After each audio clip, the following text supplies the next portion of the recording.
Hi guys, welcome back to my channel news shots Telugu 30. ఈ రోజు news చూద్దాం. Animal సినిమాతో సక్సెస్ కొట్టారు సందీప్ రెడ్డి వంగ. భారీ వసూళ్లతో మూవీ తీసుకెళ్తున్న నేపథ్యంలో ఆయన అమెరికాలో పర్యటించి అక్కడి ప్రేక్షకులతో ముచ్చటించారు. ఈ సందర్భంగా మెగాస్టార్ చిరంజీవితో ఓ సినిమా చేయాలని ఉందని తెలిపారు. అవకాశం లభిస్తే చిరుతో మంచి యాక్షన్ డ్రామా తీస్తానని పేర్కొన్నారు.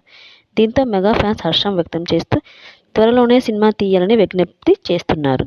నెక్స్ట్, వేలిముద్రలు పడని వారు ఐరిన్ స్కాన్ ద్వారా ఆధార్ పొందొచ్చని కేంద్రం ప్రకటించింది.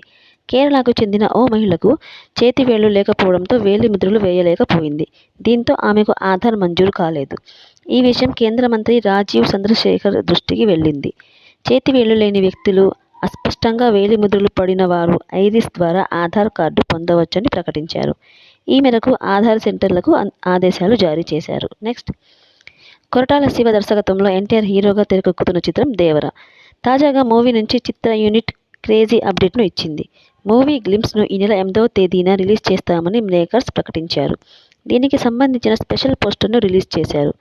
జాన్వీ కపూర్ హీరోయిన్గా నటిస్తున్న ఈ సినిమాలో సైఫ్ అలీ ఖాన్, శ్రీకాంత్ ముఖ్య పాత్రలు పోషిస్తున్నారు.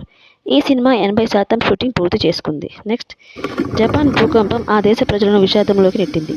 అయితే ఈ భూకంపాలకు ఓర్ ఫిష్ అనే చేపతో సంబంధం ఉందని జపనీయులు విశ్వసిస్తారట. ఈ చేప కనిపిస్తే త్వరలో ఏదో కీడు జరగనుందని భావిస్తారట. 2011 సునామీ, 2019 యమగుట భూకంపం, 2017లో ఫిలిప్పీన్స్ భూకంపాలకు కొంతకాలం ముందు కూడా ఈ చేపలు కనిపించాయట.